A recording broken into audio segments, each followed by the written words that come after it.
cachillo de l'aventura de Strix ou Galatão. Numa certa parte da Gália, todo parece sereno numa pequena aldeia aparecida na Strix. Num seguir ao caos de alhas passaram coisas estranhas. Ende, um galatão racha lá ao meio, não deixando que uma metade passe para a outra. Zirrix foi escolhido como chefe pela metade da aldeia que queda à la mano esquerda. Aqueles que quedam à la face não têm a mesma ideia. Eu sou o chefe incontestado da aldeia. Apartadorix foi escolhido como chefe pela metade da aldeia que queda à la mano direita. La aldeia sou eu.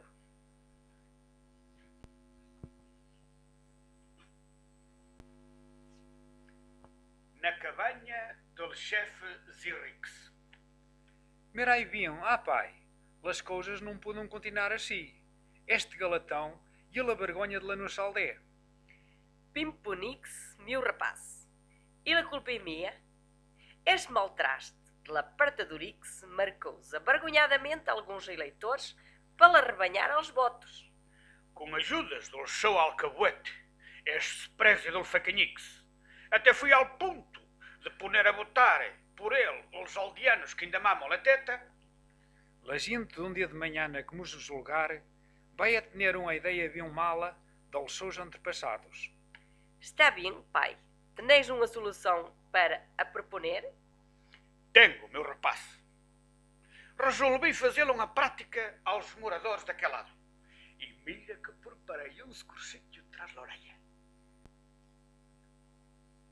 Apartadorix vai a meter o rabo entre as pernas. E na cabanha do chefe Apartadorix. Pai, lembrais-vos bem como a aldeia era feliz no tempo do nosso chefe único, a Tafanhodix? Tu bem falas. Este filho falseiro de la Tafanhodix, que atabafava todo o que venia a mano. Escapou-se pela calhada de la noite com toda a décima de la aldeia. Mas vendo bem, lantoante todo foi esse mal traste de Apartadorix, que roubou aos votos que eram meus por direito. Ele até lhe prometeu aos seus eleitores, esmegue, terço mínimo garantido. Isto não quer dizer nada, mas aqueles tapados engoliram-no.